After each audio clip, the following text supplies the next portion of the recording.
तर जेव्हा मी माझा फेस दिसतोय तेव्हा बरेच आर्टिस्ट टाइमपास करतात, खूप लाईटली बोलतात आणि खूप हे करतात.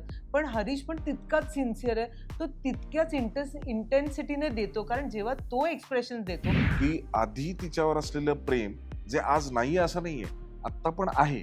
फक्त झालंय काय, इतका पसारा आहे ना, ह्यात कुठेतरी ते हरवलंय.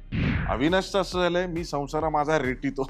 बरोबर, आणि बरोबर. तिचं असं झालंय, मी संसार माझा रेखिते. मी सीमा कांबळे, टेलीचक्कर रिजनलमध्ये मी तुम्हा दोघांचं स्वागत करते. थँक्यू. थँक्यू. ते तुम्ही स्वतःच्या वैयक्तिक आयुष्याबद्दल तुम्ही कसं प्रेक्षकांना सादरीकरण करणार की मालिका आणि माझं वैयक्तिक आयुष्य? अगदी साजेचं आहे शीर्षक माझ्या वैयक्तिक आयुष्याला. म्हणजे दीप्ती केतकर म्हणून पण अगदी म्हणजे थम्स अप आहेत या ह्याला. कारण मी त्याच पद्धतीने विचार करते. कारण माझ्यासाठी माझा संसार, माझी फॅमिली पहिली येते आणि त्यानंतर बाकी सगळं येतं. कारण त्यांच्याच आशीर्वाद आणि सपोर्टमुळे मी आज इथपर्यंत आहे. तर पूर्णपणे मी काय म्हणते अ, संयम आहे या ह्याच्याशी, की मी संसार माझा रेखिते. हे पूर्णतः त्या स्त्रीने स्त्री पुरुषाची गोष्ट आहे ती ऑफकोर्स. पण रिअल आयुष्यात एक स्त्री आणि पुरुष हे एकत्र आले, की तो संसार छान होतो. सर तुम्ही काय सांगाल याबद्दल? मला असं वाटतं मी माझा संसार उत्तम रेखतोय. कारण मी अजिबातच अविनाश सारखा वागत नाही. आणि तिथेच मी जिंकतोय असं मला वाटतं. की जसं अनुप्रियाचं पात्र आहे, जी खूप समजून घेणारी आहे वगैरे, ती सगळ्यांना धरून चालणारी आहे. कितीही काही झालं तरी घर तुटू देत नाहीये. आणि जसा एक्झॅक्ट अपोजिट अविनाश आहे, जो सतत राग-राग करतो, सतत विमनस्क, विक्षिप्त वागतो, चिडतो, छोट्या-छोट्या कारणावरून हायपर होतो. ह्याच्यातली एकही गोष्ट मी करत नाही हरीश म्हणून. तिथे मला माझी बायको 100 वेळा शाबासकी देते, की उत्तम संसार रेखतोय. आणि तुझ्या ह्या प्रश्नामुळे मला आता जाणवलं, की हो रे, आय एम डुइंग गुड.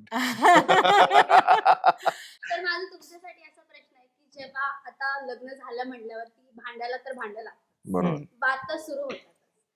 तर सॉरी कोण पहिल्यांदा म्हणतं वाद झाल्यानंतर? मी. नाही, मला माझं म्हणणं असतं, तिने मुद्दे सुरू केले कीच मी सॉरी म्हणतो. आणि त्याचं माझं एक जेन्युइन म्हणणं असतं. कारण काय होतं ना, आपण का मी सॉरी म्हणू? हे मी सुरुवातीला माझं झालं होतं, की लग्नाच्या काही वर्षामध्ये जेव्हा किती आपण ओळखत असलो तरी डिबेट होतं. आपण बोलायला जातो, मग मुद्दे वाढतात आणि मग एका पॉइंटला ना मला लक्षात यायचं, की जेव्हा 1 तास व्हायचा ना भांडून किंवा वादामध्ये, त्यावेळी मग ती म्हणायची, "1 मिनिट, कुठे काय मुद्दा होता आपला?" आणि मग असं थांब, काय मुद्दा होता? So I used to forgot the point, की ज्या ज्या मुद्द्याने सुरू केलं होतं आपण, कुठेतरी भरकटत जायचो. सो पहिला मुद्दा सुरू झाला, तो एक जागा खडा रे. कुठलाही मुद्दा सुरू झाला, की त्या क्षणी पटकन सॉरी म्हणून मोकळं व्हायचं हे मला कळलंय. कारण जेव्हा दोन्ही व्यक्ती शांत होतात ना, त्यानंतर आपण पीसफुली डिस्कशन करू शकतो. त्यावेळी खरंच कुणाची चूक होती का? किंवा हा मुद्दा आता बोलायची गरज आहे का? या सगळ्याची उकल होते. हे बघ, राग प्रत्येकाला येतो. मानवी स्वभाव आहे राग म्हणजे. आणि जर ती भांडणं नसतील ना, तर मग तो लग्नामधला तो जो मसाला, ते जे क्रिस्प आहे ना, तो नाहीये. सगळंच मग ओके होऊन जातं ना. म्हणजे हे फक्त नवरा-बायकोला लागू होत नाही. मला असं वाटतं हे चल बाकी सोड, हे हिच्यात आणि माझ्यात पण लागू होतं.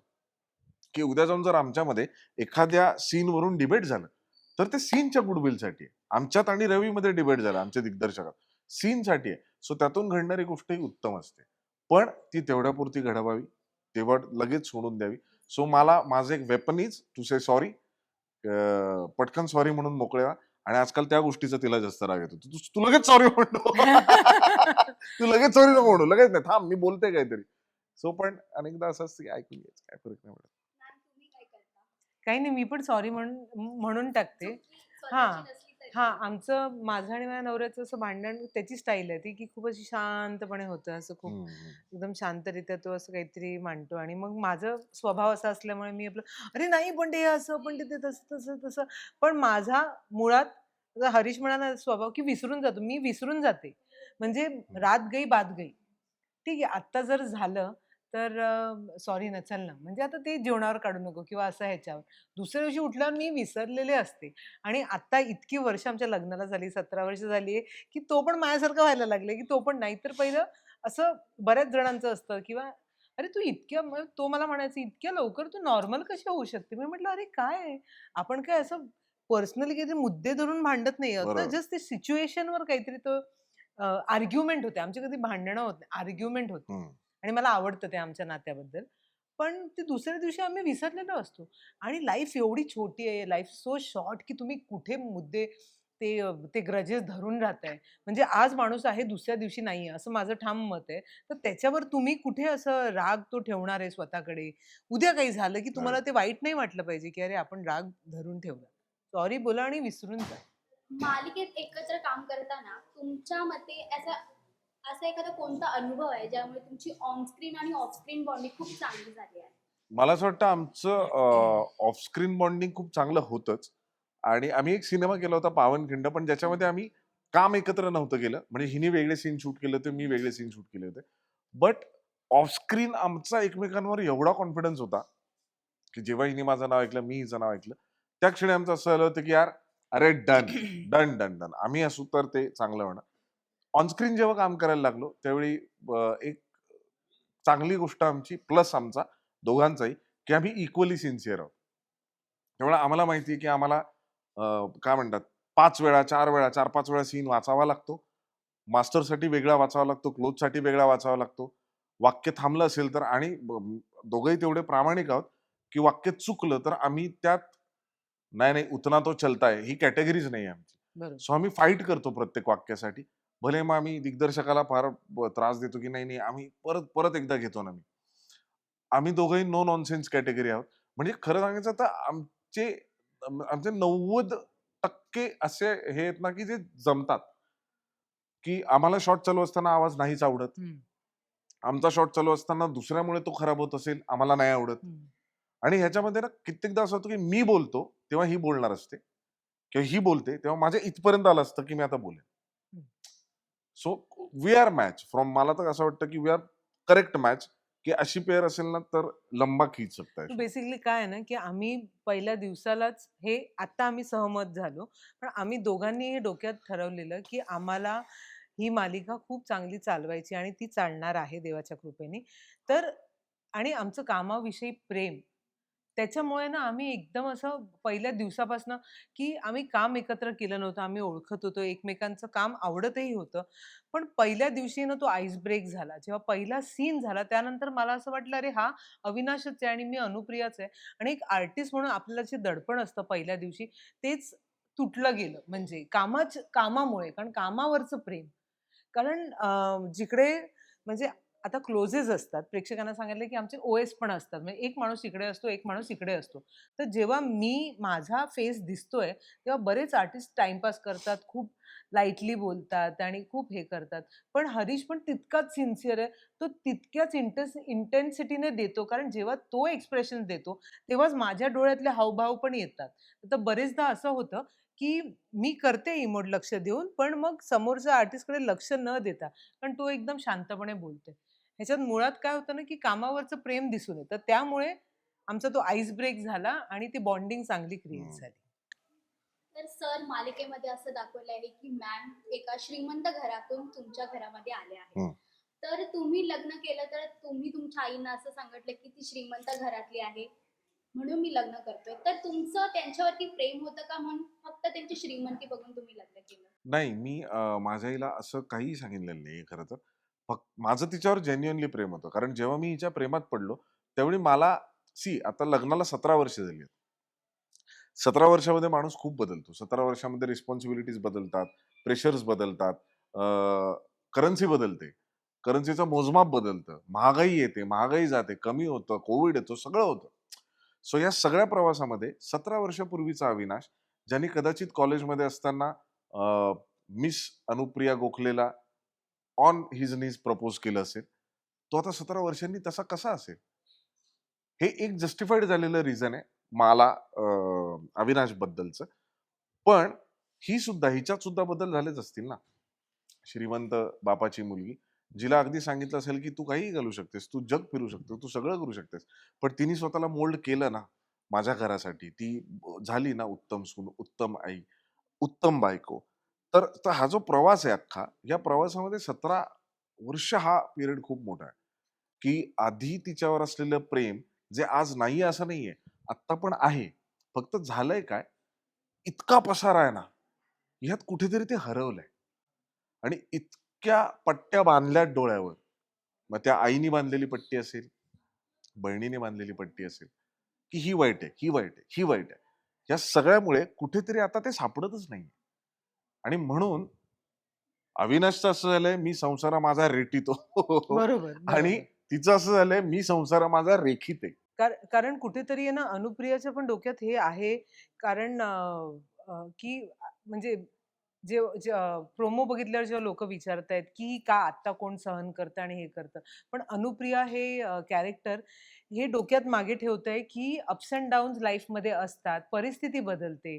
त्यांच्यावर असलेले ते व्याप, बाहेरचे व्याप, त्याच्यामुळे तो माणूस बदललाय. तो मुळात आहे तसा. ते प्रेम आहे. ती ऑफ त्या अनुप्रियाची पॉझिटिव्हिटी आहे, की तिला तसं वाटतंय. पण हे सगळं रिअल लाईफमध्ये पण घडतंच ना. बरेचदा बायका सहन करत राहतात किंवा राहतात कारण ते प्रेम असतं संसाराविषयी किंवा आपल्या मुलांविषयी प्रेम आहे, की मुलांना सोडून मी कसं जाऊ? ठीक आहे, ते डिस्टन्स खूप दोघांमध्ये थोडंसं कदाचित फरक एक ते डिस्टन्स झालं असेल, पण त्याच्यापेक्षाही जास्त ते रिस्पॉन्सिबिलिटीचा भार ती सोडून नाही जाऊ शकत तिच्या संसाराचं. तिच्या मुलांना कोण बघेल? आणि मला असं वाटतं प्रत्येक स्त्री ह्याचा विचार करतेच करते.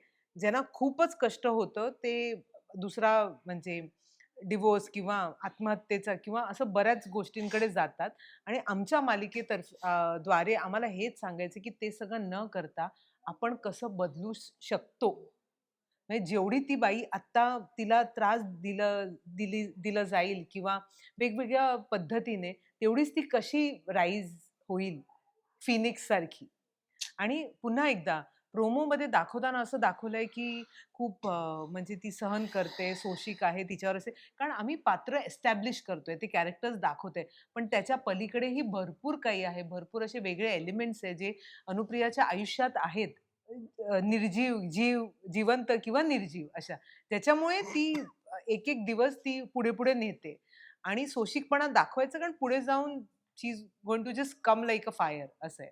आणि मला एक जोडून हिला फक्त एक एक वाक्य बोलतोय.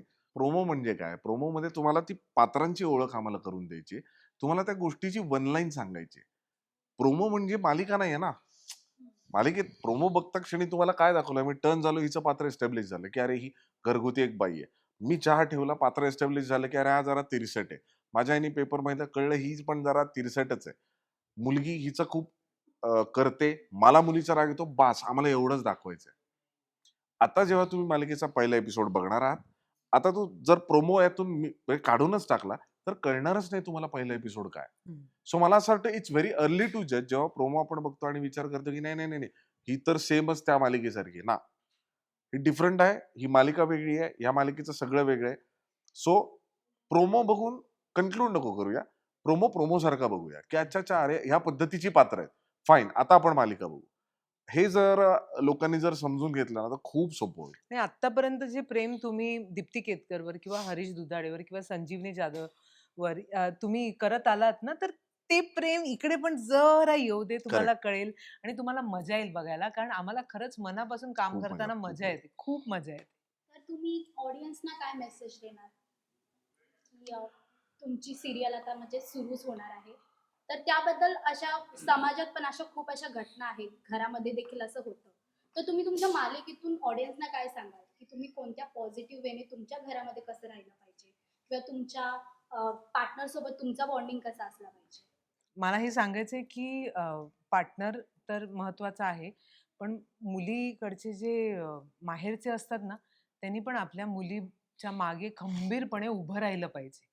कारण आता जे आपण केसेस बघतो आत्महत्येचे आणि ह्याचे किंवा बरेचसे ऐकू येतात, की "अरे दोघांचं नवरा-बायकोचं जमत नाहीये, तर मग आता जरा मूल होऊ दे, म्हणजे बाकी सगळं सुरळीत होईल."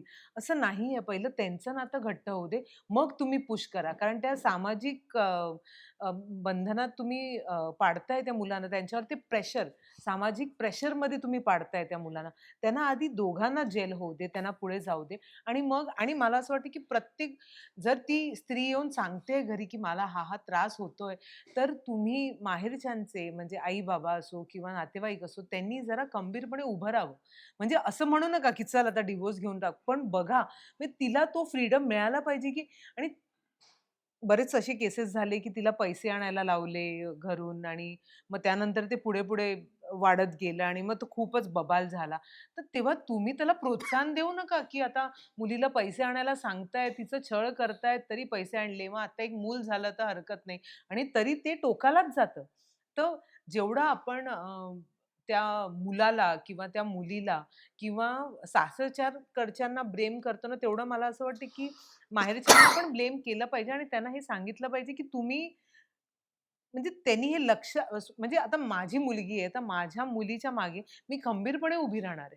आणि मी तिला आजही नेहमी हेच सांगते, की काहीही झालं ना, तरी तू घाबरायचं नाहीये, कारण तू चुकलीस, तरी पण मी तुझ्या मागे असणार आहे.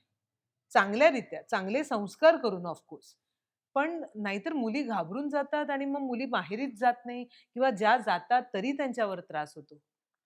खूपच किचकट आहे हे सगळं, पण तरी पण मला वाटतं दोन्ही बाजू एकदम स्ट्राँग असली पाहिजे. नाही, मला असं वाटतं की जर एखादा म्हणजे आजकाल ह्या टाइपच्या लोकांचा जो माइंडसेट आहे, की एक मिनिट बायको आहे ना माझी, मग मी मारली एखादी थोबाडीत तर मग फरक काय पडला? तर मला असं वाटतं त्या माणसांनी मग तिने एखादी थोबाडीत मारली तर फरक नको पडू देऊ. एक्झॅक्टली. ह्या माइंडसेटने राहायला हवं. अगदी बरोबर. म्हणजे जर तू एक मारली, तिने एक मारली, मग ती हां, सहन करायची ताकद हां. ठेव. तू 2 शिव्या घातल्या, तिने 4 दिल्या, मग सहन करायची ताकद ठेव, नो प्रॉब्लेम. इक्वालिटीमध्ये जग मग. पण आपल्याकडे दुर्दैवाने तसं होत नाही. आपल्याकडे असं असतं की नाही आम्ही करणार, ती मुलगी आहे तिने सहन करावं. सो मला असं वाटतं की नाही, हे चूक आहे आणि माझं म्हणणं आहे त्या तमाम अ, स्त्रियांना, बायकांना, मुलींना 23, 24, 27 वर्षाच्या मुली आहेत ज्या खचतात, सुसाईड करतात, त्रास होतो, आई-वडिलांना सांगू शकत नाही. ती आई-वडिलांबद्दल ही अगदी करेक्ट बोलली. पण माझं म्हणणं आहे, की असा एवढा त्रास देणारा नवरा असेल ना, मी हिला खूपदा म्हणतो, हिने मला परवा चप्पल दाखवत असं मला असं वाटतं ना, सीनच्या सीन वेळेला. करताना. म्हणजे आम्ही बोलत होतो आणि तो सीनमध्ये त्याचं असं काहीतरी होतं कळत की मी म्हटलं असं म्हणजे दीप्ती केतकर असती तर मी असं केलं असतं म्हणजे असं. ते परफॉर्मर तो तो टेक असा झाला, की ती म्हणाली, की "आई शपथ चपल्याखाली मारला असता मी जर दीप्ती असते तर." हां. तर माझं म्हणणं आहे हेच करणं अपेक्षित आहे. नका घाबरू. कशाला करता? त्यांनी तो मारतोय, तुम्ही सहन करताय, तो मारतोय, तुम्ही सहन करताय. तुम्ही ते एक जे वाक्य होतं, की अन्याय करणाऱ्या इतकाच अन्याय सहन करणारा पण गुन्हेगार आहे. नका करू सहन. Fight for it. एवढे कायदे झालेत म्हणजे मला आश्चर्य वाटतं, एवढे कायदे आहेत मुलींच्या बाजूने. तरीही आज हे शोषण होतच आहे. हा त्रास होतोच आहे. आणि मला असं वाटतं, की अपार्ट फ्रॉम ऑल धिस यार, ही अनुप्रिया, ही मालिका, ही अनुप्रिया ती आहे, जी ना कधी-कधी आपण डायरेक्ट नाही, पण इनडायरेक्टली त्या सगळ्या मुलींच्या मनात घर करून, त्यांची सखी बनून त्यांना सांगणार आहे, की "ऐक ताई, तू काय करायला पाहिजे." हं. आणि मला असं वाटतं, की ह्याच्यातल्या एका मुलीला जरी वाटलं ना, की नाही, नाही अनुप्रिया माझा विश्वास आहे हिच्यावर, ही मला मार्ग दाखवेल. संपलं मेकर म्हणून आपण सगळे जिंकलो. एका मुलीने जर ठरवलं तर. एवढ्यासाठी सगळं चाललंय, की थांबूया आपण आता. हे सगळं थांबूया आपण.